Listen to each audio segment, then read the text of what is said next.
Hello ಗೆಳೆಯರೆ, ತಮ್ಮೆಲ್ಲರಿಗೂ ಗುರುದೀಕ್ಷಾ IAS ಪ್ರಸ್ತುತಪಡಿಸುವ ದ ಹಿಂದೂ ನ್ಯೂಸ್ ಅನಾಲಿಸಿಸ್ ಕಾರ್ಯಕ್ರಮಕ್ಕೆ ಸ್ವಾಗತ. ಇಂದು ನಾವು ಜುಲೈ 13, 2021 ಸುದ್ದಿ ವಿಶ್ಲೇಷಣೆಯನ್ನು ನೋಡಲಿದ್ದೇವೆ. ಇಂದಿನ ಮೊದಲನೇ article, in blow to Oli, Nepal supreme court directs Deuba to be appointed as prime minister.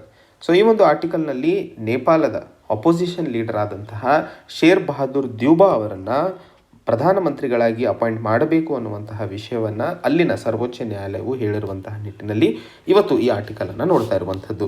ಈ ಆರ್ಟಿಕಲ್ನ ಸುದ್ದಿ ವಿಶ್ಲೇಷಣೆ ನಮಗೆ GS ಪೇಪರ್ 2 ಇಂಟರ್ನ್ಯಾಷನಲ್ ರಿಲೇಷನ್ಸ್ಗೆ ಸಂಬಂಧಿಸಿದಂತೆ ಮುಖ್ಯವಾಗಿರುವಂಥದ್ದು. ಅದರಲ್ಲಿ ಸಬ್ ಟಾಪಿಕ್ ನೋಡಿದಾಗ ಇಂಡಿಯಾ ಆ್ಯಂಡ್ ಇಟ್ಸ್ ನೇಬರ್ಹುಡ್ ಅನ್ನುವಂತಹ ಕಾನ್ಸೆಪ್ಟಿಗೆ ನಮಗೆ ಇದು ಮುಖ್ಯವಾಗಿ ಅನುಕೂಲವಾಗುತ್ತೆ. ಸೊ ಇಲ್ಲಿ ಈ ಒಂದು ಸಂದರ್ಭ ಅಥವಾ ಇವತ್ತು ಸರ್ವೋಚ್ಚ ನ್ಯಾಯಾಲಯವು ಈ ಥರ ಮಾತು ಹೇಳೋದಕ್ಕೆ ಕಾರಣ ಏನಪ್ಪ ಅಂತಂದರೆ, ಡಿಸೆಂಬರ್ 20, 2020 ನಾವು ಹಿಂದೆ ಹೋಗಬೇಕು. ಡಿಸೆಂಬರ್ 20, 2020 ನೇಪಾಳದಲ್ಲಿ ಇದ್ದಂತಹ ಸಮ್ಮಿಶ್ರ ಸರ್ಕಾರ, communist party of Nepal unified Marxist Leninist, ಅದು ಓಲಿಯ ಪಾರ್ಟಿ ಆಗಿದ್ದಂಥದ್ದು, ಅಂದರೆ KP ಶರ್ಮಾ ಓಲಿ ಅವ್ರದ್ದು.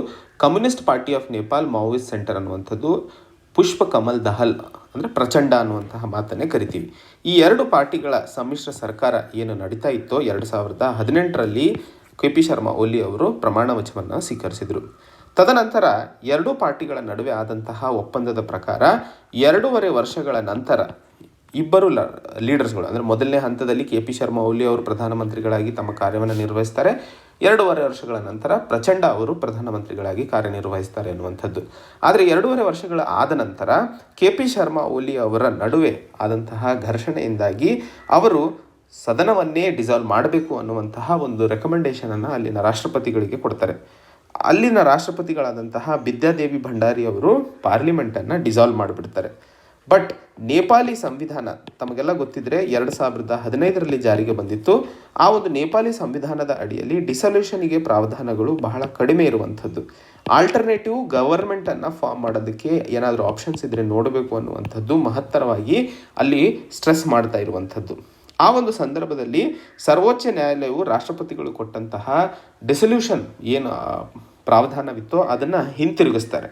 ತದನಂತರ KP ಶರ್ಮಾ ಓಲಿ ಅವರನ್ನು ಸದನದಲ್ಲಿ ಮೆಜಾರಿಟಿ ಪ್ರೂವ್ ಮಾಡೋದಕ್ಕೋಸ್ಕರ ಹೇಳ್ತಾರೆ. ಅದನ್ನು ಅವರು ಮಾಡೋಕ್ಕೆ ಸಾಧ್ಯವಾಗೋದಿಲ್ಲ. ತದನಂತರ ಮತ್ತೆ KP ಶರ್ಮಾ ಓಲಿ ಅವರು ಸದನವನ್ನು ಡಿಸಾಲ್ವ್ ಮಾಡಬೇಕು ಅಂತ ರಾಷ್ಟ್ರಪತಿಗಳಿಗೆ ರೆಕಮೆಂಡ್ ಮಾಡ್ತಾರೆ.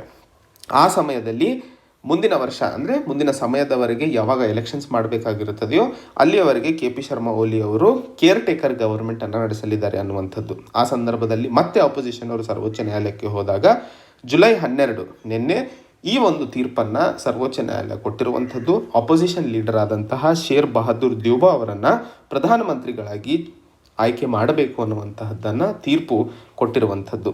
ಈ ಒಂದು ಸಂದರ್ಭದಲ್ಲಿ 2018 ಯಾವಾಗ ಸರ್ಕಾರ ಫಾರ್ಮ್ ಆಯಿತೋ, ಇಡೀ ನೇಪಾಳದ ಇತಿಹಾಸ ನೋಡಿದಾಗ 30 ವರ್ಷಗಳ ಇತಿಹಾಸದಲ್ಲಿ ಯಾವತ್ತೂ ಯಾರೂ ಸಹ ಪೂರ್ತಿ 5 ವರ್ಷಗಳಾಗಿ ಪ್ರಧಾನಮಂತ್ರಿಗಳಾಗಿ ಕೆಲಸ ಅಥವಾ ಕಾರ್ಯವನ್ನು ನಿರ್ವಹಿಸಿಲ್ಲ ಅನ್ನುವಂಥದ್ದನ್ನು ನೇಪಾಳದ ರಾಜಕೀಯ ಇತಿಹಾಸದಲ್ಲಿ ನೋಡಬಹುದು.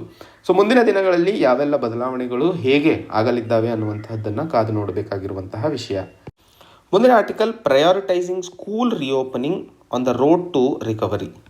ಹಿಂದಿನ 2-3 ಸುದ್ದಿ ವಿಶ್ಲೇಷಣೆಗಳಿಂದಲೂ ನಾವು ನೋಡ್ತಾನೆ ಇದ್ದೀವಿ. ಶಾಲೆಗಳನ್ನು ಮತ್ತೆ ಓಪನ್ ಮಾಡುವಂಥದ್ದಾಗಿರ್ಬೋದು ಅಥವಾ ಶಿಕ್ಷಣದಲ್ಲಿ ಏನೆಲ್ಲ ಪ್ರಯತ್ನಗಳು ಸರ್ಕಾರ ಮಾಡುವ ಅವಶ್ಯಕತೆ ಇದೆ ಅನ್ನುವಂತಹ ವಿಷಯಕ್ಕೆ ಸಂಬಂಧಿಸಿದಂತೆ ಬಹಳಷ್ಟು ಚರ್ಚೆಗಳನ್ನು ನಾವು ಮಾಡ್ತಾನೆ ಇದ್ದೀವಿ. ಈ ಒಂದು ವಿಶ್ಲೇಷಣೆಯು ಸಹ ಶಿಕ್ಷಣಕ್ಕೆ, ಎಜುಕೇಷನಿಗೆ ಸಂಬಂಧಿಸಿದಂತೆ ಮುಖ್ಯವಾಗಿ ಇರುವಂಥದ್ದು. ಈ ಒಂದು ಆರ್ಟಿಕಲ್ನ ಸುದ್ದಿ ವಿಶ್ಲೇಷಣೆ ನಮಗೆ GS ಪೇಪರ್ 2 ಎಜುಕೇಷನ್ ಟಾಪಿಕ್ಗೆ ಸಂಬಂಧಿಸಿದಂತೆ ಮುಖ್ಯವಾಗಿ ಅನುಕೂಲವಾಗುತ್ತದೆ. ಸೊ ಈ ಆರ್ಟಿಕಲ್ನಲ್ಲಿ ನಾವು ಮಾತಾಡ್ತಾ ಇರುವಂತಹ ವಿಷಯ, ಹಿಂದಿನ ವರ್ಷ ಮಾರ್ಚ್ 2020 ಯಾವಾಗ ಲಾಕ್ಡೌನ್ ಶುರು ಆಯಿತು ಆ ಸಮಯದಲ್ಲೇ ಶಾಲೆಗಳನ್ನು ಮುಚ್ಚು ಹಾಕಲಾಗಿತ್ತು. ಆದರೆ ಇವತ್ತಿಗೂ ಸಹ ಶಾಲೆಗಳು ಶುರು ಆಗದೇ ಇರೋ ಕಾರಣಕ್ಕೆ ಮಕ್ಕಳ ಮೇಲೆ ಇರುವಂತಹ ಪ್ರಭಾವ ಮಾನಸಿಕವಾಗಿ, ಶೈಕ್ಷಣಿಕವಾಗಿ ಹಾಗೂ ಸಾಮಾಜಿಕವಾಗಿ ಡೈಮೆನ್ಷನ್ಸ್ಗಳನ್ನು ಈ ಆರ್ಟಿಕಲಲ್ಲಿ ನಾವು ಓದಬೇಕಾಗಿರುವಂಥದ್ದು. ಬಹಳಷ್ಟು ತಂದೆ ತಾಯಿಯರು ಮಕ್ಕಳ ಪ್ರಾಣ ಉಳಿದ್ರೆ ಸಾಕು, ಓದೋದೇನು ಯಾವತ್ತಿದ್ರೂ ನಡೆಯುತ್ತೆ ಅನ್ನುವಂತಹ ಒಂದು ಆಲೋಚನೆಗೆ ಬಂದುಬಿಟ್ಟಿದ್ದಾರೆ. ಬಟ್ ನಮ್ಮ ದೇಶದಲ್ಲಿ ಇರುವಂತಹ ಈ ಒಂದು ಯೂತ್ ಪಾಪ್ಯುಲೇಷನ್ ಮುಂದೆ ಒಂದಿನ ಪ್ರೊಡಕ್ಟಿವ್ ಆಗಬೇಕು ಅಂತಂದರೆ ಅವರಿಗೆ ಶಿಕ್ಷಣ ಅನ್ನುವಂಥದ್ದು ತುಂಬ ಇಂಪಾರ್ಟೆಂಟ್ ಆಗಿರುತ್ತದೆ ಅನ್ನುವಂತಹ ಮಾಹಿತಿಯಲ್ಲಿ ಹೇಳಲು ಪ್ರಯತ್ನಿಸ್ತಿರುವಂಥದ್ದು. ಬಹಳಷ್ಟು ರಾಷ್ಟ್ರಗಳಲ್ಲಿ ಪ್ರಪಂಚದಾದ್ಯಂತ COVID-19 ಹೊಡೆದಿದ್ದು, ಭಾರತಕ್ಕಿಂತ ಗಂಭೀರವಾದ ಪರಿಸ್ಥಿತಿಯಲ್ಲೂ ಸಹ ಪ್ರೈಮರಿ ಶಾಲೆಗಳನ್ನು ಹೆಚ್ಚಾಗಿ ಓಪನ್ ಇರುವಂತಹ ಅಥವಾ ನಡೆಸಿದಂತಹ ಸಂದರ್ಭಗಳನ್ನು ನಾವು ಓದ್ತಾ ಇರುವಂಥದ್ದು. ಉದಾಹರಣೆಗೆ ಯುರೋಪಿಯನ್ ರಾಷ್ಟ್ರಗಳಾದ ಪೋರ್ಚುಗಲ್, ಫ್ರಾನ್ಸ್, ನೆದರ್ಲ್ಯಾಂಡ್ ಮತ್ತು ಸ್ಟೇಟ್ ಆಫ್ ಫ್ಲೋರಿಡಾ, ಯುನೈಟೆಡ್ ಸ್ಟೇಟ್ಸ್ನಲ್ಲೂ ಸಹ ಈ ಶಾಲೆಗಳು ನಡೆದಂತಹ ಸಂಗತಿಗಳು. ಅಂದರೆ ಎರಡನೇ ವೇವ್ ನಡೀತಾ ಇದ್ದ ಸಂದರ್ಭದಲ್ಲೂ ಸಹ ಶಾಲೆಗಳನ್ನು ಬಹಳಷ್ಟು ರಾಷ್ಟ್ರಗಳು ಪ್ರಪಂಚದಾದ್ಯಂತ ಮುಚ್ಚಿಟ್ಟಿರಲಿಲ್ಲ. ಯಾಕಂದರೆ ಅದಕ್ಕೊಂದಿಷ್ಟು ಸೈಂಟಿಫಿಕ್ ಎವಿಡೆನ್ಸ್ಗಳಿದ್ದಾವೆ. ಅದನ್ನು ನಾನು ಮೊದಲನೇದಾಗಿ ಶಾಲೆಗಳು ಮುಚ್ಚೋದ್ರಿಂದ ಏನು ಎಫೆಕ್ಟ್ ಆಗುತ್ತದೆ ಮಕ್ಕಳ ಮೇಲೆ ಅನ್ನುವಂಥದ್ದನ್ನು ಮಾತಾಡೋಣ. ಸೊ ಮೊದಲನೇದಾಗಿ ಶಾಲೆಗಳು ಕ್ಲೋಸ್ ಮಾಡೋದ್ರಿಂದ ಯಾವೆಲ್ಲ ಎಫೆಕ್ಟ್ಗಳು ಮಕ್ಕಳ ಮಾನಸಿಕ ಹಾಗೂ ಶೈಕ್ಷಣಿಕ ಡೈಮೆನ್ಷನ್ಸ್ಗಳ ಮೇಲೆ ಬೀಳುತ್ತದೆ ಅಂತಂದಾಗ, ಶಿಕ್ಷಣ ಅನ್ನುವಂಥದ್ದು ಮಕ್ಕಳಿಗೆ ಈಗ ಸರಿಯಾಗಿ ಕೊಟ್ಟಿದ್ದಲ್ಲಿ ಮಾತ್ರ ಮುಂದಿನ ದಿನಗಳಲ್ಲಿ ಎವಾಲ್ವ್ಡ್ ಅಥವಾ ಹೈಯರ್ ಲೆವೆಲ್ ಎಜುಕೇಷನ್ ತಗೊಳ್ಳೋದಕ್ಕೆ ಅವ್ರಿಗೆ ಅನುಕೂಲವಾಗುತ್ತದೆ. ಅದು ಏನಾದರೂ ಹಿಂದೆ ಬಿದ್ದಾಗ ಅವರ ಫ್ಯೂಚರ್ ಹಿಂದೆ ಹೋಗುತ್ತದೆ. ಅದರ ಜೊತೆಯಲ್ಲಿ ಅವರ ಸ್ಟ್ಯಾಂಡರ್ಡ್ ಆಫ್ ಲಿವಿಂಗ್, ಅವರು ಮುಂದೆ ಬದುಕುವ ಶೈಲಿಯಲ್ಲೂ ಸಹ ಹಿಂಜರಿಕೆ ಆಗುವಂತಹ ಸಾಧ್ಯತೆಗಳು ತುಂಬ ಜಾಸ್ತಿ ಆಗ್ತವೆ. ಕೋವಿಡ್-19ಕಿಂತ ಮುಂಚೆನೇ ನಮ್ಮ ಶಿಕ್ಷಣ ವ್ಯವಸ್ಥೆಯಲ್ಲಿ ಅಟೈನ್ಮೆಂಟ್ ಗ್ಯಾಪ್ ಅಂತ ಏನು ಕರಿತೀವಿ, ಅಂದರೆ ನಾವು ಇವತ್ತಿಗೂ ನೋಡಿದ್ವಿ 5ನೇ ತರಗತಿಯ ಮಗುಗೆ ಸಿಂಪಲ್ ಮ್ಯಾಥಮೆಟಿಕ್ಸ್ ಬರಲ್ಲ ಅಥವಾ ಕಾಮನ್ ಇಂಗ್ಲೀಷ್ ವರ್ಡ್ಸ್ ಓದಕ್ಕೆ ಬರಲ್ಲ. ಸೊ ಅಟೈನ್ಮೆಂಟ್ ಗ್ಯಾಪ್ ಕೋವಿಡ್-19ಕಿಂತ ಮುಂಚೆನೇ ಇತ್ತು. ಈ ಕೋವಿಡ್-19 ಆದಮೇಲೆ ಶಾಲೆಗಳು ಮುಚ್ಚಿರೋದ್ರಿಂದ ಅದರಿಂದಾಗಿ ಶೈಕ್ಷಣಿಕ ಡೈಮೆನ್ಷನ್ ಮೇಲೆ ಅಥವಾ ಶೈಕ್ಷಣಿಕವಾಗಿ ಮಕ್ಕಳ ಮೇಲೆ ಇನ್ನೆಷ್ಟು ಪ್ರಭಾವ ಬೀರಿರಬಾರ್ದು ಅನ್ನುವಂತಹ ವಿಷಯವನ್ನು ಇಲ್ಲಿ ಹೇಳ್ತಾ ಇರುವಂಥದ್ದು. ಆಗಲೇ ಬಹಳಷ್ಟು ವಿದ್ಯಾರ್ಥಿಗಳಲ್ಲಿ ಬೆಳಿಬೇಕಾದಂತಹ ಆ ಒಂದು ಸೃಜನಶೀಲತೆ ಮತ್ತು ಶಿಕ್ಷಣಕ್ಕೆ ಸಂಬಂಧಿಸಿದಂತಹ ಆಸಕ್ತಿ 2 ವರ್ಷ ಹಿಂದಕ್ಕೆ ಹೋಗಿದೆ ಈ ಕೋವಿಡ್-19ಇಂದ ಅನ್ನುವಂಥದ್ದು. ಆ ಒಂದು ಸಂದರ್ಭದಲ್ಲಿ ನೋಡಿದಾಗ ಕೋವಿಡ್-19 ಇನ್ನೂ ಹೆಚ್ಚಿನ ಎಫೆಕ್ಟ್ ಬಹಳಷ್ಟು ವಿದ್ಯಾರ್ಥಿಗಳ ಮೇಲೆ ಮಾಡಿದೆ ಅನ್ನುವಂಥದ್ದು. ಇವತ್ತಿಗೂ ಮೊದಲನೇ ವೇವ್ನಿಂದಾಗಿ ಬಹಳಷ್ಟು ಬಡ ಕುಟುಂಬರು ಹೊಡೆತವನ್ನು ತಿಂದಿದ್ದಾರೆ. ಅರ್ಬನ್ ಸ್ಲಮ್ಗಳನ್ನು ನೋಡಿದಾಗ ಮೊದಲನೇ ವೇವ್ನಲ್ಲಿ, ಯಾಕಂದರೆ ಅಲ್ಲಿ ಡೆನ್ಸಿಟಿ ಆಫ್ ಪಾಪ್ಯುಲೇಷನ್ ತುಂಬ ಜಾಸ್ತಿ ಇತ್ತು. ಒಂದು ಡೆನ್ಸಿಟಿ ಆಫ್ ಪಾಪ್ಯುಲೇಷನ್ ಜಾಸ್ತಿ ಇದ್ದರಿಂದ ಈ ವೈರಸ್ಸಿಂದ ಎಫೆಕ್ಟ್ ಆದವರು ತುಂಬ ಜಾಸ್ತಿ ಇದ್ದರು. ಎಫೆಕ್ಟ್ ಆದ ಕಾರಣಕ್ಕೆ ಅವರಿಗೆ ಇಮ್ಯುನಿಟಿ ಅನ್ನುವಂಥದ್ದು ಈ ವೈರಸ್ನಿಂದಾಗಿ ಬಂದಿರುತ್ತದೆ. ಅಟ್ಲೀಸ್ಟ್ ಇವರಿಗಾದರೂ ಶಾಲೆಯ ವ್ಯವಸ್ಥೆ ಅಥವಾ ಶೈಕ್ಷಣಿಕ ಪ್ರಾವಧಾನಗಳನ್ನು ಮಾಡುವ ಅವಶ್ಯಕತೆ ಇದೆ. ನಿನ್ನೆ ಮಾಡಿದಂತಹ ಸುದ್ದಿ ವಿಶ್ಲೇಷಣೆಯಲ್ಲಿ ಒಡಿಸ್ಸಾದಲ್ಲಿ ಮಾಡಿದಂತಹ ಕಮ್ಯುನಿಟಿ ಸ್ಕೂಲ್ಸ್ ಬಗ್ಗೆ ಮಾತಾಡ್ತಾ ಇದ್ದೆ. ಅಂದರೆ ರಾಜ್ಯದಲ್ಲಿ ಇರುವಂತಹ ಕೋವಿಡ್-19ಇಂದಾಗಿ ಇಡೀ ರಾಜ್ಯದ ಶಾಲೆಗಳನ್ನು ಮುಚ್ಚಿ ಹಾಕೋದಲ್ಲದೆ ಯಾವ ಯಾವ ಭಾಗಗಳಲ್ಲಿ ಕೋವಿಡ್-19ನ ಸಮಸ್ಯೆ ಗಂಭೀರವಾಗಿದೆ ಅಲ್ಲಿ ಬೇಕಾದರೆ ಶಾಲೆಗಳನ್ನು ಮುಚ್ಚಿಟ್ಟು ಅಟ್ಲೀಸ್ಟ್ ಎಲ್ಲಿ ಸರಿಯಾಗಿದೆ ಆ ಒಂದು ಜಾಗಗಳಲ್ಲಿ ಕಮ್ಯುನಿಟಿ ಶಾಲೆಗಳನ್ನಾಗಲಿ ಅಥವಾ ಬೇರೆ ವ್ಯವಸ್ಥೆಯನ್ನು ಮಾಡುವಂಥದ್ದು ಸರ್ಕಾರ ಆಲೋಚಿಸುವ ಅವಶ್ಯಕತೆ ಇದೆ. ಒಂದಿಷ್ಟು ಸರ್ವೆಗಳನ್ನು ನೋಡಿದಾಗ 2020 ನವೆಂಬರ್ ಭಾರತದಲ್ಲಿ 2/3 ಗ್ರಾಮೀಣ ಮಕ್ಕಳು ಶಾಲೆಯಿಂದ ಡ್ರಾಪ್ಔಟ್ ಆಗಿರುವಂಥವ್ರು. ನಿನ್ನೆ ಮಾಡಿದಂತಹ ಸುದ್ದಿ ವಿಶ್ಲೇಷಣೆಯಲ್ಲಿ ಗಂಡು ಮತ್ತು ಹೆಣ್ಣು ಮಕ್ಕಳು ಇಬ್ಬರು ಡ್ರಾಪ್ಔಟ್ ಆಗಿದ್ದರು. ಹೆಣ್ಣು ಮಕ್ಕಳು ಚೈಲ್ಡ್ ಮ್ಯಾರೇಜಿಗೆ ಒಳಗಾಗುವಂತಹ ಸಂದರ್ಭಗಳು ತುಂಬ ಜಾಸ್ತಿ ನೋಡಿದ್ವಿ. ಆ್ಯಂಡ್ ಅವ್ರು ಯಾವತ್ತಿಗೂ ಮತ್ತೆ ಸ್ಟೂಡೆಂಟ್ ಲೈಫಿಗೆ ವಾಪಸ್ ಬರೋಕ್ಕೆ ಸಾಧ್ಯನೇ ಆಗೋದಿಲ್ಲ ಅನ್ನುವಂತಹ ಪರಿಸ್ಥಿತಿ.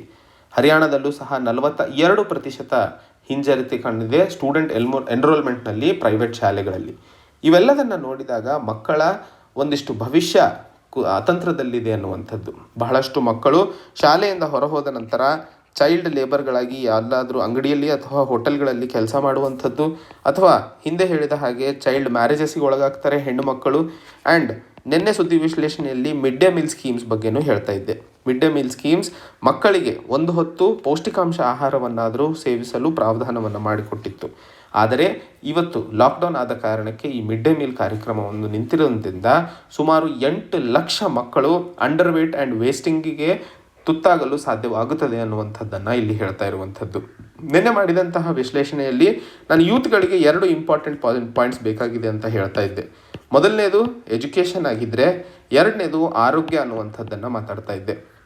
ಆರೋಗ್ಯದ ಪರಿಸ್ಥಿತಿಯಲ್ಲಿ ನೋಡಿದಾಗ ಲಾಸ್ ವೇಗಸ್ US ಸ್ಟೂಡೆಂಟ್ಸ್ ಅಥವಾ ವಿದ್ಯಾರ್ಥಿಗಳಲ್ಲಿ ಸೂಸೈಡ್ ರೇಟ್ ತುಂಬ ಜಾಸ್ತಿ ಆಗಿದೆ ಅನ್ನುವಂಥದ್ದು. ಈ ಸೂಸೈಡ್ ರೇಟ್ಗೆ ಜಾಸ್ತಿ ಆದ ಕಾರಣಕ್ಕೆ ಜನವರಿ 2021ಕ್ಕೆ ಲಾಸ್ ವೇಗಸ್ನ ಶಾಲೆಗಳನ್ನು ಓಪನ್ ಮಾಡಲಾಯಿತು. ಯುನೈಟೆಡ್ ಕಿಂಗ್ಡಮ್ನಲ್ಲಿ 40% ಹೆಚ್ಚಳವಾಗಿದೆ ಮಕ್ಕಳು ಆ್ಯಂಟಿ ಡಿಪ್ರೆಸೆಂಟ್ಸ್ ಟ್ಯಾಬ್ಲೆಟ್ಸ್ಗಳನ್ನು ತಗೊಳ್ಳುವಂಥದ್ದು. ಆ್ಯಂಟಿ ಡಿಪ್ರೆಸೆಂಟ್ಸ್ ಅಂದರೆ ಮಾನಸಿಕ ರೋಗದಿಂದ ಬಳಲುವಂಥವ್ರು, ಡಿಪ್ರೆಷನ್ನಿಂದ ಬಳಲುವಂಥವ್ರು ಈ ಒಂದು ಆ್ಯಂಟಿ ಡಿಪ್ರೆಸೆಂಟ್ಸನ್ನು ಸೇವಿಸ್ತಾರೆ. ಸೊ ಈ ಒಂದು ಮಾನಸಿಕ ರೋಗ ಅನ್ನುವಂಥದ್ದು ಮಕ್ಕಳಲ್ಲಿ ತುಂಬ ಜಾಸ್ತಿ ಆಗಿದೆ. ಸೊ ಶಾಲೆ ಅನ್ನುವಂಥದ್ದು ಬರೀ ಶಿಕ್ಷಣಕ್ಕಷ್ಟೇ ಅಲ್ಲ, ಅವರ ಆರೋಗ್ಯದ ಮೇಲೂ ತುಂಬ ಇಂಪಾರ್ಟೆಂಟ್ ಪ್ರಭಾವವನ್ನು ಬೀರುತ್ತದೆ ಅನ್ನುವಂಥದ್ದು. ಸೊ ಈಗ ಸರ್ಕಾರ ಇವನ್ನೆಲ್ಲ ಗಮನದಲ್ಲಿಟ್ಕೊಂಡು ರಿಸ್ಕ್ ಫ್ಯಾಕ್ಟರ್ನ ಅನಾಲಿಸಿಸ್ ಮಾಡುವ ಅವಶ್ಯಕತೆ ಇದೆ. ಆ ಅನಾಲಿಸಿಸನ್ನು ನೋಡಿದಾಗ ಕೋವಿಡ್-19 ಆಗುವಂತಹ ಅನಾಹುತ ಮಕ್ಕಳಲ್ಲಿ ತುಂಬ ಕಡಿಮೆ ಇದೆ ದೊಡ್ಡವರಿಗೆ ಕಂಪೇರ್ ಮಾಡಿದರೆ ಅನ್ನುವಂಥದ್ದು. ಆ್ಯಂಡ್ ಈ ಮಕ್ಕಳಲ್ಲಿ ಆಗುವಂತಹ ದಿನನಿತ್ಯ ರಿಸ್ಕ್ಗಳು ಅಥವಾ ರೋಗಗಳು ಕೋವಿಡ್-19ಗಿಂತಲೂ ಡೇಂಜರ್ ಆಗಿರ್ತವೆ ಅನ್ನುವಂಥದ್ದು. ಉದಾಹರಣೆಗೆ ಒಂದು ಸ್ಟಡಿಯ ಪ್ರಕಾರ 137 ಮಿಲಿಯನ್ ಶಾಲೆಗೆ ಹೋಗುವಂತಹ ಮಕ್ಕಳ ಮೇಲೆ ಒಂದು ಸ್ಟಡಿಯನ್ನು ಮಾಡಲಾಗಿತ್ತು US ಮತ್ತು ಯುರೋಪ್ನಲ್ಲಿ. ಈ US ಮತ್ತು ಯುರೋಪ್ನ ಮಕ್ಕಳಲ್ಲಿ ಈ ಸ್ಟಡಿಯ ಪ್ರಕಾರ ಯಾವಾಗ ಈಗ ಸೀಸನಲ್ ಇನ್ಫ್ಲೂಯೆನ್ಸಾ ಅಂತಂತೀವಿ. ಸೀಸನಲ್ ಇನ್ಫ್ಲೂಯೆನ್ಸಾ ಅಂತಂದರೆ ವಾತಾವರಣಕ್ಕೆ ಸಂಬಂಧಿಸಿದಂತೆ ಒಂದಿಷ್ಟು ರೋಗಗಳನ್ನು ನಮ್ಮ ಮಕ್ಕಳಲ್ಲಿ ಕಾಮನ್ ಆಗಿ ಕಾಣುವಂಥದ್ದು. ಆ ರೋಗಗಳು ಕೋವಿಡ್-19ಗಿಂತಲೂ ಡೇಂಜರ್ ಆಗಿದ್ದಾವೆ, 20 ಪಟ್ಟು ಹೆಚ್ಚು ಡೇಂಜರಸ್ ಆಗಿರ್ತವೆ ಅನ್ನುವಂತಹ ಮಾಹಿತಿಯಲ್ಲಿ ಕಾಣ್ತಾ ಇರುವಂಥದ್ದು. ಒಂದ್ಸರಿ ಮಕ್ಕಳು ಆಟ ಆಡಬೇಕಾದ್ರೆ ಎಫೆಕ್ಟ್ ಆಗುವಂಥದ್ದಾಗಿರ್ಬೋದು, ಅಥವಾ ಹೊಡೆದಾಡಿ ಆಗಿರುವಂಥದ್ದಾಗಿರ್ಬೋದು, ಅಥವಾ ಒಂದಿಷ್ಟು ಸೀಸನಲ್ ರೋಗಗಳಿಂದ ಆಗಿರಬಹುದು. ಅವು ಕೋವಿಡ್-19ಗಿಂತಲೂ ತುಂಬ ಜಾಸ್ತಿ ಡೇಂಜರಸ್ ಆಗಿದ್ದಾವೆ ಅನ್ನುವಂಥದ್ದು.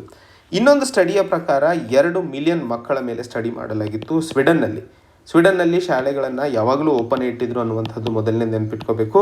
ಆ್ಯಂಡ್ ಈ ಒಂದು ಶಾಲೆಗಳನ್ನು ಓಪನ್ ಇಟ್ಟಿರೋ ಸಂದರ್ಭದಿಂದ ಯಾವ ಒಂದು ಮಗುವು ಕೋವಿಡ್-19 ಸತ್ತಂತಹ ಮಾಹಿತಿ ಆಗಿರಬಹುದು ಅಥವಾ ಪರಿಸ್ಥಿತಿ ಕಂಡಿಲ್ಲ. ಇನ್ಫೆಕ್ಷನ್ ಫೆಟಲಿಟಿ ರೇಟ್ ಅಂಡರ್ 19 ನೋಡಿದಾಗ, ಅಂದರೆ ಕೋವಿಡ್-19 ರೋಗ ಮಕ್ಕಳಲ್ಲಿ ಹರಡಿ ಅದರಿಂದ ಆದಂತಹ ಸಾವಿನ ರೇಟ್ ನೋಡಿದಾಗ ಅದು ಬರೀ 0.003% ಇದೆ. ಅಂದರೆ ಕೋವಿಡ್-19 ಭಾರತದಲ್ಲಿ ಏನು ಅಡಲ್ಟ್ಸಿಗೆ ಆಗ್ತಾ ಇದೆಯೋ ಅದು ಹೆಚ್ಚು ಎಫೆಕ್ಟಿವ್ ಅಥವಾ ಡೇಂಜರಸ್ ಆಗಿದೆ ಮಕ್ಕಳಿಗೆ ಕಂಪೇರ್ ಮಾಡಿದರೆ. ಸೊ ಈ ಒಂದು ರೋಗದಿಂದ ಸಾವಿನ ಸಂಖ್ಯೆ ತುಂಬ ಕಡಿಮೆ ಇದೆ ಮಕ್ಕಳಲ್ಲಿ. ಆ್ಯಂಡ್ ಮಕ್ಕಳಿಗೆ ಇದರಿಂದ ಎಫೆಕ್ಟ್ ಆಗುವಂತಹ ಸಾಧ್ಯತೆಗಳು ಇಲ್ಲವೇ ಇಲ್ಲ ಅನ್ನುವಂತಹ ರೀತಿಯಲ್ಲಿ ಕಾಣಿಸ್ಕೊಳ್ತಾ ಇರುವಂಥದ್ದು. ಏಜ್ ಪ್ರೊಫೈಲ್ಸನ್ನು ಸೆಕೆಂಡ್ ವೇವ್ ಮತ್ತು ಫಸ್ಟ್ ವೇವಲ್ಲಿ ನೋಡಿದಾಗ ಹೆಚ್ಚಿಗೆ ಸಿಮಿಲರನ್ನು ಕಂಡಿದ್ವಿ. 3ನೇ ಅಲೆಯಲ್ಲಿ ಮಕ್ಕಳಿಗೆ ತುಂಬ ಜಾಸ್ತಿ ಎಫೆಕ್ಟ್ ಆಗುತ್ತೆ, ಪಿಡಿಯಾಟ್ರಿಕ್ಸ್ಗೆ ಸಂಬಂಧಿಸಿದಂತೆ ನಾವು ಬಹಳ ಒಂದು ಎಚ್ಚರಿಕೆಯನ್ನು ವಹಿಸ್ಕೋಬೇಕು ಅನ್ನುವಂತಹ ಮಾಹಿತಿ ಬಹಳ ಕೇಳ್ತಾ ಇದ್ದೀವಿ. ಆದರೆ ಪಬ್ಲಿಕ್ ಹೆಲ್ತ್ ಇಂಗ್ಲೆಂಡ್ನ ರಿಪೋರ್ಟ್ನ ಪ್ರಕಾರ ಜೂನ್ 2021ರಲ್ಲಿ ಹೊಸ ವೇರಿಯಂಟ್ ಏನು ಡೆಲ್ಟಾ ಬರ್ತಾ ಇದೆಯೋ ಇದರ ಎಫೆಕ್ಟಿವ್ ಫರ್ಟಿಲಿಟಿ ರೇಟ್ ಏನಿದೆ ಅದು ಬರೀ 0.1% ಇರುವಂಥದ್ದು. ಅವುಗಳನ್ನು ನೋಡಿದಾಗ ಮುಂದೆ ಬರ್ತಾ ಇರುವಂತಹ ರೋಗಕ್ಕೆ ಸಂಬಂಧಿಸಿದಂತೆ ಮಕ್ಕಳಿಗೆ ಜಾಸ್ತಿ ಎಫೆಕ್ಟ್ ಆಗುತ್ತದೆ ಅನ್ನುವಂಥದ್ದು ಸೈಂಟಿಫಿಕ್ ಬೇಸಿಸ್ ಇಲ್ಲ. ಆ್ಯಂಡ್ ಅದರಿಂದಾಗಿ ಹೆಚ್ಚಿನ ಎಫೆಕ್ಟ್ ಆಗುತ್ತದೆ ಅನ್ನುವಂಥದ್ದು ಎಷ್ಟರ ಮಟ್ಟಿಗೆ ಸರಿ ಅನ್ನುವಂಥದ್ದು ಇನ್ನೂ ಯಾವುದೂ ಖಚಿತ ಮಾಹಿತಿ ಇಲ್ಲ. ಸೊ ಪ್ರಪಂಚದಾದ್ಯಂತದಲ್ಲಿ ನಡೀತಾ ಇರುವಂತಹ ಶಾಲೆಗಳಾಗಿರಬಹುದು, ಮಕ್ಕಳ ಮೇಲೆ ಇನ್ವೆಸ್ಟ್ ಮಾಡ್ತಾ ಇರುವಂತಹ ಶಿಕ್ಷಣಕ್ಕೆ ಸಂಬಂಧಿಸಿದಂಥ ಪ್ರಯತ್ನಗಳು ಸಕ್ಸಸ್ಫುಲ್ ಆಗಿ ನಡೀತಾ ಇರುವಂತಹ ನಿಟ್ಟಿನಲ್ಲಿ ಈ ಒಂದು ಪ್ರಾವಧಾನದ ಬಗ್ಗೆ ಸರ್ಕಾರ ಆಲೋಚಿಸುವ ಅವಶ್ಯಕತೆ ಇದೆ. ಶಿಕ್ಷಕರನ್ನು ಎಸೆನ್ಷಿಯಲ್ ಸ್ಟಾಫ್ ಅಂತ ಹೇಳಿ ಕನ್ಸಿಡರ್ ಮಾಡಿಬಿಟ್ಟು ಅವರಿಗೆ ಮೊದಲನೇ ಆದ್ಯತೆಯನ್ನು ಕೊಟ್ಟು ವ್ಯಾಕ್ಸಿನೇಷನ್ ಮಾಡುವ ಅವಶ್ಯಕತೆ ಇದೆ. ಫ್ರಂಟ್ಲೈನ್ ವಾರಿಯರ್ಸನ್ನಾಗಿ ವ್ಯಾಕ್ಸಿನೇಷನ್ ಮಾಡಿ ಅವರನ್ನು ಶಾಲೆಗೆ ಕಳಿಸಿದಾಗ ಆ ಒಂದು ರೀತಿಯಲ್ಲಿ, ಅಥವಾ ಶಿಕ್ಷಕರು ಸ್ಪ್ರೆಡರ್ಸ್ ಆಗಿ ಮಕ್ಕಳಿಗೆ ಕೋವಿಡನ್ನು ಹರಡಿಸುವಂತಹ ಸಾಧ್ಯತೆಗಳಾಗ್ತವೆ ಅನ್ನುವಂತಹ ಭಯವು ಜನರಲ್ಲಿದೆ. ಬಟ್ ಅದು ಕೋವಿಡ್-19 ವ್ಯಾಕ್ಸಿನ್ ತಗೊಳ್ಳೋದ್ರಿಂದ ಕಡಿಮೆ ಆಗುತ್ತದೆ ಅನ್ನುವಂತಹ ಒಂದು ಮಾಹಿತಿಯನ್ನು ಇಲ್ಲಿ ಕಾಣ್ತಾ ಇರುವಂಥದ್ದು. ಒಂದಿಷ್ಟು ಮಕ್ಕಳ ತಂದೆ ತಾಯಿಯಂದರು ಆನ್ಲೈನ್ ಕ್ಲಾಸಸನ್ನು ಅಫೋರ್ಡ್ ಮಾಡಲು ಸಾಧ್ಯವಾಗುವಂಥವರು ಆನ್ಲೈನ್ ಮತ್ತು ಆಫ್ಲೈನ್ ಎರಡೂ ಕ್ಲಾಸಸನ್ನು ಆಪ್ಟ್ ಮಾಡಬಹುದು. ಯಾರೆಲ್ಲ ಮಕ್ಕಳು ಆನ್ಲೈನಿಗೆ ಇನ್ನೂ ಅಡಾಪ್ಟ್ ಆಗುವಂಥದ್ದಾಗಿರಬಹುದು ಅಥವಾ ರಿಸೋರ್ಸಸ್ ಇಲ್ಲದೆ ಇರೋ ಕಾರಣಕ್ಕೆ ಹೊಡೆದಾಡ್ತಾ ಇದ್ದಾರೋ ಅವರಿಗಾದರೂ ಕಲಿಯುವ ಅವಕಾಶವನ್ನು ಸರ್ಕಾರ ಮಾಡುವ ಅವಶ್ಯಕತೆ ಇದೆ ಅನ್ನುವಂಥದ್ದು. ಸೊ ಮಕ್ಕಳಿಗೂ ಸಹ ವ್ಯಾಕ್ಸಿನ್ಸ್ನ ಬಗ್ಗೆ ಆಲೋಚಿಸುವ ಅವಶ್ಯಕತೆ ಇದೆ. ಸೊ ಎಲ್ಲ ಮಕ್ಕಳಿಗೂ ಶಾಲೆ ಓಪನ್ ಆಗೋಕ್ಕಿಂತ ಮುಂಚೆ ವ್ಯಾಕ್ಸಿನ್ ಕೊಡೋದ್ರಿಂದ ಒಂದಿಷ್ಟು ರಿಸ್ಕ್ ಕಡಿಮೆ ಆಗುತ್ತದೆಯಾ ಅನ್ನುವಂಥದ್ದನ್ನು ಕಾಸ್ಟ್ ಬೆನಿಫಿಟ್ ಅನಾಲಿಸಿಸ್ ಸರ್ಕಾರ ನೋಡಿ ಅದರ ಮೇಲೆ ಆಲೋಚಿಸಿ ಹೇಗೆ ಮಕ್ಕಳನ್ನು ಮುನ್ಸಾಗಿಸುವ ಅವಶ್ಯಕತೆ ಇದೆ ಅನ್ನುವಂಥದ್ದನ್ನು ಅರ್ಥೈಸ್ಕೊಳ್ಳಬೇಕು. ಸೊ ಯಾವ ರೀತಿಯಲ್ಲಿ ಮುಂದಿನ ದಿನಗಳಲ್ಲಿ ಸರ್ಕಾರ ಇವನ್ನೆಲ್ಲ ಅರ್ಥೈಸ್ಕೊಂಡು ನಮ್ಮ ಭಾರತ ದೇಶದ ಡೆಮೋಕ್ರೆಟಿಕ್ ಡಿವಿಡೆಂಟ್ ಏನು ಅಡ್ವಾಂಟೇಜ್ ಇದೆ, ಈಗ ಯೂತ್ ಪಾಪ್ಯುಲೇಷನ್ ಹೆಚ್ಚಾಗಿರುವಂತಹ ಸಂದರ್ಭದಲ್ಲಿ ಈ ಒಂದು ವಿಷಯ ತುಂಬ ಗಂಭೀರವಾಗಿ ಆಲೋಚಿಸುವ ಅವಶ್ಯಕತೆ ಇದೆ ಅನ್ನುವಂತಹ ಮಾಹಿತಿಯನ್ನು ಇಲ್ಲಿ ಮಾತಾಡ್ತಾ ಇರುವಂಥದ್ದು. ಮುಂದಿನ article the power of scrutiny. So ಈ ಆರ್ಟಿಕಲಲ್ಲಿ ನಾವು ಮಾತಾಡ್ತಿರುವಂತಹ ವಿಷಯ, ಸರ್ವೋಚ್ಚ ನ್ಯಾಯಾಲಯವು ಹಿಂದಿನ ವಾರ ದೆಹಲಿ ಅಸೆಂಬ್ಲಿಯ ಒಂದು ಕಮಿಟಿ ಫೇಸ್ಬುಕ್ ಸೀನಿಯರ್ ಅಫಿಷಿಯಲ್ಸ್ನ ಸಮ್ಮನ್ ಮಾಡಿರುವಂತಹ ಒಂದು ವಿಷಯವನ್ನು ಎತ್ತಿ ಹಿಡಿದಿರುವಂತಹ ಸಂದರ್ಭದಲ್ಲಿ ಈ ಆರ್ಟಿಕಲನ್ನು ನಾವು ಡಿಸ್ಕಸ್ ಮಾಡ್ತಾ ಇರುವಂಥದ್ದು. ಈ ಆರ್ಟಿಕಲ್ನ ಮುಖ್ಯ ವಿಶ್ಲೇಷಣೆ ನಮಗೆ GS ಪೇಪರ್ 2 ಪೊಲಿಟಿಗೆ ಸಂಬಂಧಿಸಿದಂತೆ ಮುಖ್ಯವಾಗಿ ಅನುಕೂಲವಾಗುವಂಥದ್ದು. ನಮಗೆಲ್ಲ ಗೊತ್ತಿರೋ ಹಾಗೆ ಕೇಂದ್ರ ಸರ್ಕಾರ ನ್ಯೂ ಇನ್ಫಾರ್ಮೇಷನ್ ಟೆಕ್ನಾಲಜಿ ರೂಲ್ಸ್ 2021 ತಂದಿತ್ತು. ಇದನ್ನು ನಾವು ಆ್ಯಕ್ಟ್ ಆಫ್ ಪಾರ್ಲಿಮೆಂಟ್ ಅಂತ ಕರಿತೀವಿ. ಸೊ ಒಂದಿಷ್ಟು ವಿಷಯಗಳು ಕೇಂದ್ರ ಸರ್ಕಾರದ ಅಡಿಯಲ್ಲಿ ಎಕ್ಸ್ಕ್ಲೂಸಿವ್ ಆಗಿ ಇರುವಂಥದ್ದು ಇರ್ತವೆ. ಇವಾಗ ಡೆಲ್ಲಿ ಅಸೆಂಬ್ಲಿಯ ಒಂದು ಕಮಿಟಿ ಯಾಕೆ ಫೇಸ್ಬುಕ್ಕನ್ನು ಸಮನ್ ಮಾಡಿತ್ತು ಅಂತಂದರೆ, ಡೆಲ್ಲಿ ರೈಟ್ಸ್ ಏನು 2020ರಲ್ಲಿ ನಡೆದಿದ್ವಲ್ಲ, ಆ ಒಂದು ವಿಷಯಕ್ಕೆ ಸಂಬಂಧಿಸಿದಂತೆ ಡೆಲ್ಲಿ ಅಸೆಂಬ್ಲಿಯ committee on peace and harmony ಈ ಒಂದು ಫೇಸ್ಬುಕ್ನ ವೈಸ್ ಪ್ರೆಸಿಡೆಂಟ್ ಆದಂತಹ ಅಜಿತ್ ಮೋಹನ್ ಅವರನ್ನು ಸಮನ್ ಮಾಡಿತ್ತು. ಆ ಒಂದು ವಿಷಯಕ್ಕೆ ಸಂಬಂಧಿಸಿದಂತೆ ಒಂದಿಷ್ಟು ಆರ್ಗ್ಯುಮೆಂಟ್ಸ್ಗಳಿದ್ವು ದೆಹಲಿ ಅಸೆಂಬ್ಲಿಯ ಕಮಿಟಿಗೆ ಆ ಪವರ್ಸ್ ಇಲ್ಲ ಅಂತ ಹೇಳಿ. ಯಾಕಂದರೆ ದೆಹಲಿ ಅಸೆಂಬ್ಲಿಯ ಲಾ ಆ್ಯಂಡ್ ಆರ್ಡರ್ ಅನ್ನುವಂತಹ ಸಬ್ಜೆಕ್ಟ್ ಏನಿದೆಯಲ್ಲ, ಅದು ಕೇಂದ್ರ ಸರ್ಕಾರದ ಅಡಿಯಲ್ಲಿ ಬರುವಂಥದ್ದು. ಯಾಕಂದರೆ ಅದು ಯೂನಿಯನ್ ಟೆರಿಟರಿ ಆಗಿರ್ತದೆ. ಯೂನಿಯನ್ ಟೆರಿಟರಿಯಲ್ಲಿ ಲಾ ಆ್ಯಂಡ್ ಆರ್ಡರ್ ಏನಿರ್ತಾವಲ್ಲ, ಅದು ಕೇಂದ್ರ ಸರ್ಕಾರ, ಸೆಂಟ್ರಲ್ ಗೌರ್ಮೆಂಟ್ ಕೆಳಗಡೆ ಬರುವಂಥದ್ದು. ಸೊ ಆ ಒಂದು ಕಾರಣಕ್ಕೆ ದೆಹಲಿ ಅಸೆಂಬ್ಲಿಯ ಕಮಿಟಿಗೆ ಯಾವ ಒಂದು ಕಂಪನಿಯ VPಯನ್ನು ಈ ಒಂದು ಡೆಲ್ಲಿ ರೈಟ್ಸ್ 2020ಗೆ ಸಂಬಂಧಿಸಿದಂತೆ ಕರೆಯುವಂತಹ ಅವಶ್ಯಕತೆ ಆಗಲಿ, ಪವರ್ ಆಗಲಿ ಇಲ್ಲ ಅನ್ನುವಂಥದ್ದು ತುಂಬ ಚರ್ಚೆಗೆ ಕಾರಣವಾಗಿತ್ತು. ಆದರೆ ಸರ್ವೋಚ್ಚ ನ್ಯಾಯಾಲಯವು ಹೇಳ್ತಾ ಇರುವಂಥದ್ದು, ಯಾವುದೇ ರಾಜ್ಯ ಸರ್ಕಾರದ ಅಥವಾ ರಾಜ್ಯದ ಅಸೆಂಬ್ಲಿ ಏನಾಗಿರುತ್ತದೆಯಲ್ಲ, ಅದು ಬರೀ ಲೆಜಿಸ್ಲೇಟಿವ್ ಫಂಕ್ಷನ್ಸ್ಗಳನ್ನು ಅಷ್ಟೇ ಮಾಡೋದಲ್ಲದೆ ಗವರ್ನೆನ್ಸ್ನ ತುಂಬ ಡೈಮೆನ್ಷನ್ಸ್ಗಳಲ್ಲಿ ತನ್ನ ಕಾರ್ಯವನ್ನು ನಿರ್ವಹಿಸುತ್ತದೆ. ಸೊ ಆ ಒಂದು ಗವರ್ನೆನ್ಸ್ನ ತುಂಬ ಡೈಮೆನ್ಷನ್ಸ್ಗಳಲ್ಲಿ ಏನು ಕಾರ್ಯ ನಿರ್ವಹಿಸ್ತಾ ಇದ್ದಾವೋ ಅದರಲ್ಲಿ ಕಮಿಟಿಯ ಪಾತ್ರ ತುಂಬ ಮುಖ್ಯವಾಗಿರುತ್ತದೆ. ಸೊ ಕಮಿಟಿಯ ಪಾತ್ರ ತುಂಬ ಮುಖ್ಯವಾಗಿರೋ ಕಾರಣಕ್ಕೆ ಈ ಕಮಿಟಿಗೆ ಎಲ್ಲ ರೀತಿಯ ಹಕ್ಕಿದೆ. ಅವಶ್ಯಕತೆ ಬಿದ್ದಲ್ಲಿ ಯಾರಾದರೂ ಸಮ್ಮನ್ ಮಾಡುವಂಥದ್ದು. ಆದರೆ ಒಂದು ಮುಖ್ಯವಾದ ಪಾಯಿಂಟ್ ಸರ್ವೋಚ್ಚ ನ್ಯಾಯಾಲಯವು ಹೇಳ್ತಾ ಇರುವಂಥದ್ದು, ಯಾವುದೇ ಕಾರಣಕ್ಕೆ ಅಸೆಂಬ್ಲಿ ಆಗಿರಬಹುದು, ಅಸೆಂಬ್ಲಿಯಿಂದ ರಚನೆ ಆದಂತಹ ಕಮಿಟಿ ಆಗಿರಬಹುದು, ಕೇಂದ್ರ ಸರ್ಕಾರದ ಯಾವುದೇ ಒಂದು ಕ್ಷೇತ್ರದಲ್ಲಿ ಒಳ ಕೈ ಹಾಕುವಂತಹ ಪ್ರಯತ್ನಗಳನ್ನು ಮಾಡೋ ಹಾಗಿಲ್ಲ ಅನ್ನುವಂಥದ್ದನ್ನು ಇಲ್ಲಿ ಸರ್ವೋಚ್ಚ ನ್ಯಾಯಾಲಯವು ತಿಳಿಸ್ತಾ ಇರುವಂಥದ್ದು. ಸೊ ಇಲ್ಲಿ ಸರ್ವೋಚ್ಚ ನ್ಯಾಯಾಲಯವು ಫೆಡರಲಿಸಮ್, ಕೇಂದ್ರ ಮತ್ತು ರಾಜ್ಯ ಸರ್ಕಾರದ ನಡುವಿನ ಸಂಬಂಧಗಳಿಗೆ ಸಂಬಂಧಿಸಿದಂತೆ ಒಂದು ಹೊಸ ಚೈತನ್ಯ, ಒಂದು ಹೊಸ ದಿಕ್ಕನ್ನು ಕೊಟ್ಟಿರುವಂಥದ್ದು.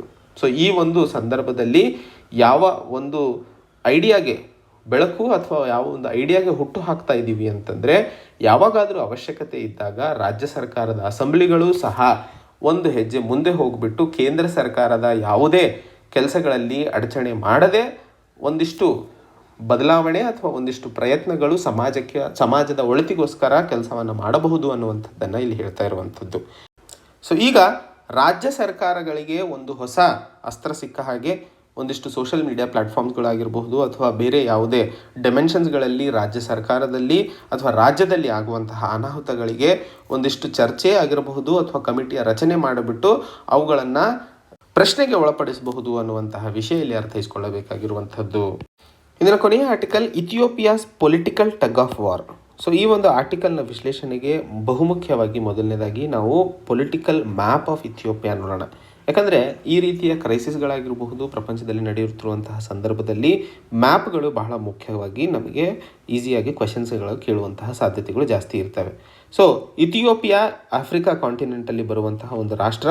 ಇಥಿಯೋಪಿಯಾ ಸುತ್ತ ಇರುವಂತಹ ಬಾರ್ಡರಿಂಗ್ ರಾಷ್ಟ್ರಗಳನ್ನು ನೋಡಿದಾಗ Somalia, Kenya, Uganda, south Sudan ಮತ್ತು ಎರಿಟ್ರಿಯಾ ತುಂಬ ಮುಖ್ಯವಾಗಿರುತ್ತದೆ. ಯಾಕಂದರೆ ಇವತ್ತು ನಾವು ಮಾತಾಡ್ತಿರುವಂತಹ ಸುದ್ದಿ ವಿಶ್ಲೇಷಣೆಯಲ್ಲಿ ಟಿಗ್ರಿಯಾ ಅನ್ನುವಂತಹ ಒಂದು ರೀಜನ್ನ ಬಗ್ಗೆ ಮಾತಾಡಲಿದ್ದೇವೆ. ಸೊ ಈ ಒಂದು ಟಿಗ್ರಿಯಾ ಅನ್ನುವಂತಹ ರೀಜನು ಎರಿಟ್ರಿಯಾ ಬಾರ್ಡರ್ನಲ್ಲಿ ಇರುವಂಥದ್ದು. ಆ್ಯಂಡ್ ಎರಿಟ್ರಿಯಾ ಬಾರ್ಡರ್ನಲ್ಲಿ ಒಂದಿಷ್ಟು ಕ್ರೈಸಿಸ್ ಅಥವಾ ಒಂದಿಷ್ಟು ಅಸಮಾಧಾನ ಇತ್ತು ಇಥಿಯೋಪಿಯಾ ಮತ್ತು ಎರಿಟ್ರಿಯಾ ನಡುವೆ. ಆ ಒಂದು ಸಂದರ್ಭದಲ್ಲಿ ಅಲ್ಲಿನ ಪ್ರಧಾನಮಂತ್ರಿಗಳಾದ ಅಬಿಸ್ ಅಹ್ಮದ್ ಅವರು ಸಾಲ್ವ್ ಮಾಡಿದ ಕಾರಣಕ್ಕೆ ಅವರನ್ನು 2019ರ ನೊಬೆಲ್ ಪೀಸ್ ಪ್ರೈಸು ಕೊಡಲಾಗಿತ್ತು ಈ ಒಂದು ಇಶ್ಯೂವನ್ನು ಸೀಸ್ ಮಾಡೋದಕ್ಕೆ ಅಥವಾ ಸರಿ ಮಾಡಿದ್ದಕ್ಕೆ. ಸೊ ಆ ಒಂದು ನಿಟ್ಟಿನಲ್ಲಿ ಎರಿಟ್ರಿಯಾ ಅನ್ನುವಂತಹದ್ದು ಇಥಿಯೋಪಿಯಾ ಪಕ್ಕದಲ್ಲಿ ಇದೆ ಅನ್ನುವಂತಹ ವಿಷಯವನ್ನು ತಾವು ಮುಖ್ಯವಾಗಿ ನೆನಪಿಟ್ಕೋಬೇಕು. ಸೊ ಏನು ನಡೀತಾ ಇದೆ ಸದ್ಯಕ್ಕೆ ಇಥಿಯೋಪಿಯಾದಲ್ಲಿ ಈ ಒಂದು ಕ್ರೈಸಿಸ್ ಅನ್ನುವಂಥದ್ದನ್ನು ನೋಡಿದಾಗ, ಈ ಒಂದು ಕ್ರೈಸಿಸ್ 4 ನವೆಂಬರ್ 2020ರಲ್ಲಿ ಶುರುವಾಗದಂಥದ್ದು. ಇಥಿಯೋಪಿಯಾದ ಪ್ರಧಾನಮಂತ್ರಿ ಎಬಿ ಅಹ್ಮದ್ ಅವರು ತಿಗ್ರೆದಲ್ಲಿ ಇದ್ದುವಂತಹ ತಿಗ್ರೆ ರೀಜನ್, ಇಲ್ಲಿ ಎರಿಟ್ರಿಯಾ ಬಾರ್ಡರ್ನಲ್ಲಿ ಇರುವಂಥದ್ದು. ಈ ತಿಗ್ರೆ ರೀಜನ್ನಲ್ಲಿ ಒಂದಿಷ್ಟು ರೀಜನಲ್ ಫೋರ್ಸಸ್ಗಳಿದ್ದಾವೆ. ಈ ರೀಜನಲ್ ಫೋರ್ಸಸ್ಗಳ ಮೇಲೆ ಮಿಲಿಟ್ರಿ ಅಫೆನ್ಸ್ ಅಥವಾ ಮಿಲಿಟ್ರಿ ದಾಳಿಯನ್ನು ಮಾಡಿರುವಂಥದ್ದು.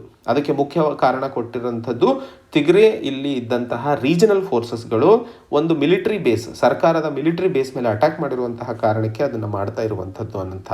ಸೊ ಆ ಒಂದು ಸಂದರ್ಭದಲ್ಲಿ ಇವತ್ತು ಸರ್ಕಾರ ಮತ್ತು ತಿಗ್ರೆ ರೀಜನಲ್ ಫೋರ್ಸಸ್ಗಳ ನಡುವೆ ಒಂದಿಷ್ಟು ಎಸ್ಕಲೇಷನ್ನಿಂದಾಗಿ ಅಲ್ಲಿ ಸಿವಿಲ್ ಕ್ರೈಸಿಸನ್ನು ನಾವು ಕಾಣ್ತಾ ಇರುವಂಥದ್ದು. ಈ ತಿಗ್ಲೆ ಪೀಪಲ್ಸ್ ಲಿಬರೇಷನ್ ಫ್ರಂಟ್ TPLF ಅಂತ ಕರಿತೀವಿ. ಆ್ಯಕ್ಚುಲಿ 1994ರಿಂದ ಇಥಿಯೋಪಿಯಾದಲ್ಲಿ ಫೆಡ್ರಲ್ ಸಿಸ್ಟಮನ್ನು ನಾವು ಕಾಣ್ತಾ ಇದ್ವಿ. ಈ ಫೆಡ್ರಲ್ ಸಿಸ್ಟಮ್ನ ಅಡಿಯಲ್ಲಿ ಬೇರೆ ಬೇರೆ ಎಥನಿಕ್ ಗ್ರೂಪ್ಸ್ಗಳು 10 ರೀಜನ್ಗಳನ್ನು ಕಂಟ್ರೋಲ್ ಮಾಡ್ತಾ ಇದ್ವು. ಆ ಒಂದು ಸಂದರ್ಭದಲ್ಲಿ ತಿಗ್ರೆ ಪೀಪಲ್ಸ್ ಲಿಬರೇಷನ್ ಫ್ರಂಟ್ ಏನಿದೆಯಲ್ಲ, ಈ ಒಂದು ಸಿಸ್ಟಮ್ನಲ್ಲಿ ಫೆಡ್ರಲ್ ಸಿಸ್ಟಮ್ನಲ್ಲಿ ತುಂಬ ಡಾಮಿನೆಂಟ್ ಆಗಿತ್ತು. ಈ ಒಂದು ಫೆಡ್ರಲ್ ಸಿಸ್ಟಮ್ನಿಂದಾಗಿ ಅಲ್ಲಿನ ಜನರಲ್ಲಿ ಒಂದಿಷ್ಟು ಸ್ಟೆಬಿಲಿಟಿ ಮತ್ತು ಪ್ರಾಸ್ಪರಿಟಿಯನ್ನು ಕಾಣಲು ಸಾಧ್ಯವಾಗಿತ್ತು. ಆದರೆ ಬಹಳಷ್ಟು ಹ್ಯೂಮನ್ ರೈಟ್ಸ್ ಕೇಸ್ಗಳು ಮತ್ತು ಡೆಮೋಕ್ರಸಿಗೆ ಸಂಬಂಧಿಸಿದಂತೆ ಹಿಂದೆ ಹೋಗ್ತಾ ಇರುವಂತಹ ಸಂದರ್ಭಗಳಲ್ಲಿ ಒಂದಿಷ್ಟು ಅಡಚಣೆ ಅಥವಾ ಒಂದಿಷ್ಟು ಘರ್ಷಣೆ ಆಗ್ತಾ ಇರುವಂತಹ ಸಂದರ್ಭಗಳನ್ನು ನಾವು ನೋಡ್ತಾ ಇದ್ವಿ. ಆ ಒಂದು ಅಡಚಣೆ ಮತ್ತು ಘರ್ಷಣೆ ಮೆಲ್ಲಕ್ಕೆ ಪ್ರೊಟೆಸ್ಟ್ ಆಗಿ ಬದಲಾಯಿತು. ಆ ಪ್ರೊಟೆಸ್ಟ್ ಸರ್ಕಾರವನ್ನು ರೀಶಫಲ್ ಮಾಡೋದಕ್ಕೆ ಕಾರಣವಾಯಿತು. ಸರ್ಕಾರ ರೀಶಫಲ್ ಆದ ಸಮಯದಲ್ಲಿ ಅಬಿ ಅವರು, ಈಗ ಇರುವಂತಹ ಪ್ರಧಾನಮಂತ್ರಿ ಅವರು ಅಪಾಯಿಂಟ್ ಆಗಿರುವಂತಹ ಒಂದು ಸಂದರ್ಭವನ್ನು ನೋಡಿದ್ವಿ. 2019ರಲ್ಲಿ ಅವರಿಗೆ ಟೆರಿಟೋರಿಯಲ್ ಡಿಸ್ಪ್ಯೂಟ್ ಏನು ಎರಿತ್ರಿಯಾ ಮತ್ತು ಇಥಿಯೋಪಿಯಾ ನಡುವೆ ಇತ್ತು, ಅದನ್ನು ಸರಿಪಡಿಸಿದ್ದಕ್ಕೆ ಅವರಿಗೆ ನೊಬೆಲ್ ಪೀಸ್ ಪ್ರಶಸ್ತಿಯು ಸಿಕ್ತು ಅನ್ನುವಂತಹ ಮಾಹಿತಿಯನ್ನು ನಾನು ಈಗ ಮುಂಚೆನೇ ತಿಳಿಸ್ಕೊಟ್ಟಿದ್ದೆ. ಈಗ ತಿಗರೆಯಲ್ಲಿ ನಡಿಬೇಕಾದಂತಹ ಎಲೆಕ್ಷನ್ಸ್ಗಳನ್ನು ತಿಗರೆ ರೀಜನಲ್ ಫೋರ್ಸಸ್ಗಳು ವಿರೋಧವನ್ನು ವ್ಯಕ್ತಪಡಿಸಿರುವಂಥದ್ದು. ಆ ಸಂದರ್ಭದಲ್ಲೂ ಈಗ ಇಥಿಯೋಪಿಯಾ ಸರ್ಕಾರ ಅದಕ್ಕೆ ಕೊಡಬೇಕಾದಂತಹ ಫಂಡ್ಸ್ಗಳನ್ನು ನಿಲ್ಲಿಸಿರುವಂತಹ ಸಂದರ್ಭದಲ್ಲಿ ಒಂದಿಷ್ಟು ಘರ್ಷಣೆ ಹೆಚ್ಚಾಗ್ತಿರುವಂಥದ್ದನ್ನು ನಾವು ನೋಡ್ತಾ ಇದ್ದೀವಿ. ಸೊ ಇಥಿಯೋಪಿಯಾ ಮುಖ್ಯವಾಗಿ ಇನ್ನೊಂದು ಫ್ಯಾಕ್ಟ್ ಇಲ್ಲಿ ನೆನ್ಪಿಟ್ಕೋಬೇಕಾಗಿರುವಂಥದ್ದು, ಆಫ್ರಿಕಾ ಖಂಡದಲ್ಲಿ 2ನೇ ಅತಿ ದೊಡ್ಡ ರಾಷ್ಟ್ರವಾಗಿದೆ ಜನಸಂಖ್ಯೆಯಲ್ಲಿ. ಸೊ 2ನೇ ಅತಿ ದೊಡ್ಡ ಜನಸಂಖ್ಯೆ ಆಫ್ರಿಕಾ ಖಂಡದಲ್ಲಿ ಇಥಿಯೋಪಿಯಾದಲ್ಲಿ ಇರುವಂಥದ್ದು. ಈಗ ಇಥಿಯೋಪಿಯಾ ಈ ಒಂದು ಕ್ರಾಸ್ ರೋಡ್ಸಲ್ಲಿದೆ. ಮುಂದಿನ ದಿನಗಳಲ್ಲಿ ಯಾವ ದಿಕ್ಕು ಈ ತಿಗ್ರೆ ರೀಜನಲ್ ಫೋರ್ಸಸ್ಸು ಮತ್ತು ಸರ್ಕಾರದ ನಡುವೆ ತಗೊಳ್ಳಲಿದೆ ಅನ್ನುವಂಥದ್ದನ್ನು ಕಾದು ನೋಡಬೇಕಾಗಿರುವಂತಹ ವಿಷಯ. ನಾವು ಎಕ್ಸಾಮ್ ಪಾಯಿಂಟ್ ಆಫ್ ವ್ಯೂ ಅಲ್ಲಿ ಮುಖ್ಯವಾಗಿ ಮ್ಯಾಪ್ ಅರ್ಥೈಸ್ಕೊಳ್ಳಬೇಕು, ಹಾಗೂ ಇಥಿಯೋಪಿಯಾ ಬಗ್ಗೆ ಜಿಯೋಗ್ರಫಿಕಲ್ಲು ಮತ್ತು ರಿಸೋರ್ಸಸ್ಸು ಹಿಸ್ಟಾರಿಕಲ್ ಆಗಿ ಒಂದಿಷ್ಟು ವಿಷಯಗಳನ್ನು ಅರ್ಥೈಸ್ಕೊಂಡಾಗ ನಮಗೆ ಇಂಟರ್ವ್ಯೂವಲ್ಲಾಗಲಿ ಅಥವಾ ಈಗ ಮೇನ್ಸಲ್ಲಿ ಬರಿಬೇಕಾದ್ರೆ ಎಕ್ಸಾಂಪಲ್ಸ್ಗಳನ್ನು ಕೊಡಲು ಒಂದಿಷ್ಟು ಅನುಕೂಲವಾಗುತ್ತದೆ ಅನ್ನುವಂಥದ್ದನ್ನು ಹೇಳ್ತಾ ಇವತ್ತಿನ ಈ ಸಂಚಿಕೆಯನ್ನು ಇಲ್ಲಿಗೆ ಮುಗಿಸ್ತೇನೆ. ಸೊ ಮತ್ತೆ ಹೊಸ ಸಂಚಿಕೆಯೊಂದಿಗೆ ಭೇಟಿಯಾಗೋಣ. ಅಲ್ಲಿಯವರೆಗೆ ಜೈ ಹಿಂದ್, ಜೈ ಕರ್ನಾಟಕ.